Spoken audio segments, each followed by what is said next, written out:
Merhaba arkadaşlar. Bugün size yeni bir konu anlatacağım. Bugünkü konumuz daçek yani edatlar. Edatlar biliyorsunuz aslında kendi başlarına bir anlamları olmadıkları halde cümledeki eksik anlamı tamamlayan sözcükler ya da heceler ya da ekler olarak tanımlanabilir.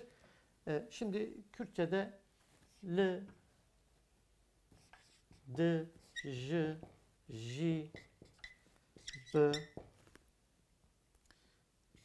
b, d gibi ana edatlarımız var. Şimdi burada l, d, da, t, ta, d da, d, da, t, ta. İkisi de yer ifade eder. Ancak l belirsiz bir yeri ifade eder. Örneğin diyelim ki İstanbul'dayım dediğiniz zaman İstanbul'un neresinde olduğunu ifade etmez. D ise D, da, T, ta ama aynı zamanda içinde, altında, kapsamında ifadelerini ekler. Şimdi şurası karışmasın diye biraz aşağıya alalım. J. J ise den, dan, ten, tan ifadeleri katar. Bir de J vardır. Biliyorsunuz nokta olunca I, şapka olunca I. Bu J ise dahi ifadesi katan, dahi anlamına gelen D, da ifadesi katar. Şimdi bunlar da D, da, T, ta, bu da D, da, T, ta ama bunlar yer ifade eder. Bu ise dahi anlamına gelir. J, den, dan, ten, tan. J ise D, da, T, ta.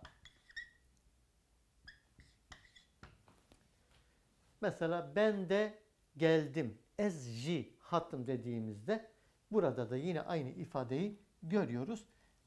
Yine tabii özellikle metropollere son dönemlerde yerleşen annelerimiz çok kısa sürede Türkçeyi öğreniyor ama yine de kendi o D'lerini unutmuyorlar. Ben de J geldim dediklerinde aslında hem D'yi kullanıyorlar hem de orada J'yi de kullanmış, kendi D'lerini de kullanmış oluyorlar. Şimdi bunlara birer örnek verelim. Es, l, amedi, me dediğimiz zaman ben Ahmet'teyim. Ama nerede olduğum belirsiz. Ahmet'in bulunduğu bir yerdeyim. Es, d, amedi, de, me dediğimiz zaman buradaki d Ahmet'in içinde olduğumu ifade eder. J, es, j, male, dem ya da dehim demiştik ya. Den, dan oluyor da ben evden geliyorum. Den, dan.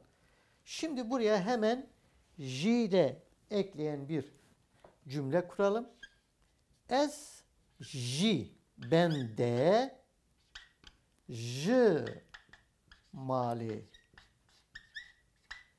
dem dediğimiz zaman ben de, ben dahi evden geliyorum ifadesini ekledik. Şimdi burada alttakileri silmiştik. Onları da şu üst kısma örnekler vererek yazacağız. B demiştik. B demiştik. D demiştik. B ise yine ile birlikte ifadesi katar. B olumsuzluk ekidir. Sız, siz, sus, süz ifadeleri katar. Aynı zamanda bununla bu kelimelerin önüne gelerek de yeni kelimeler de oluşturur. D ise gelecek zamanda anlatmıştık. gelecek zaman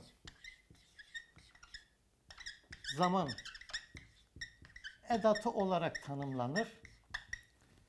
Ecek, acak ifadesi katan bir edat olarak tanımlanır. Ama önemli olan bundan öncekileri. Bunu zaten biz gelecek zamanda vermiştik. Şu ikisine de örnek verelim hemen burada. Hemen örnek verelim. Ev, b, mın, re, benimle. Dıçe. O benimle gidiyor. İle, birlikte. Demiştik ya. Ez, be, de, naçım. B de, be, siz demiştik ya. Sensiz gitmem. Demiştik aynı zamanda bu kelime de ev bir beav susuz beave ev bir beave burada susuz ifadesi gördük. Eğer yeni bir kelime oluşturmuşsa bitişik yazılır ama yeni bir kelime oluşturmamışsa burada görüldüğü gibi ayrı yazılır. Burada yeni bir kelime oluşturmamış. B de yani B'de bitişik olmaz. Ayrı bir yeni bir kelime değil. Beav susuz kelimesi yeni bir kelime oluşturduğu için de burada bitişik olarak yazıldı. Bu şekilde ön edatları anlattıktan sonra bir de aslında örneklerle verdik biraz ama yine de örneklerde verdikten sonra da son edatları da kısaca anlatayım. Şimdi bizim J, B, D edatlarımızla birlikte biz 3 tane son edat kullanıyoruz. D ve R. Tabi bu D ve R üzerinde çok büyük tartışmalar var.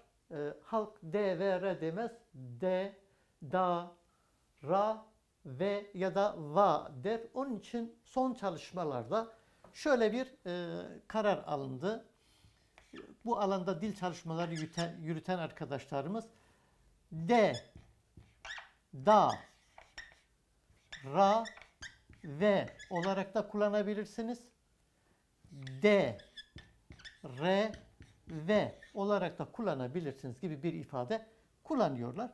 Tabi halen birçok özellikle yazılı dil kurslarına katılan arkadaşlarımız D, R, V'yi kullanıyor. Ben kendim de halen kullanıyorum ama da, ra, va, ve şeklinde de yazıldığı zaman yazım açısından herhangi bir sıkıntısı yok. Hemen örnek verelim. J, mın, re ya da j, mın, ra. Artık ikisini de kullanıyoruz. Eskiden re diyorduk. Bana.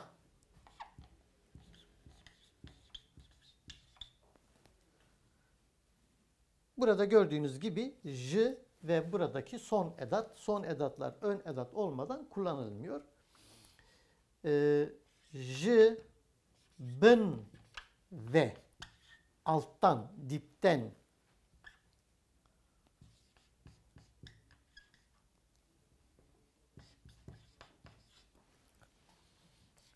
b, mın, re benimle ya da re değil de b, mın, ra şeklinde de ifade edebiliriz. D, bin, de ya da d, bin, da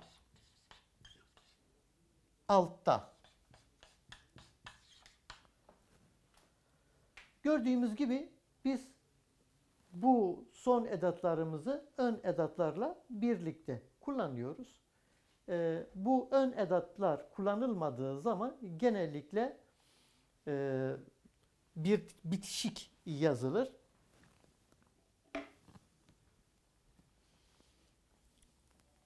Mesela diyelim ki b, du, re. Ön edat kullanılmadığı zaman du, re şeklinde bitişik yazılır. Ön edatı olmadığı zaman.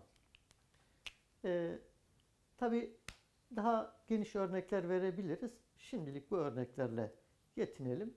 Daha sonra tekrar bu konuyu ele aldığımızda daha geniş örneklerle tamamlanmış oluruz.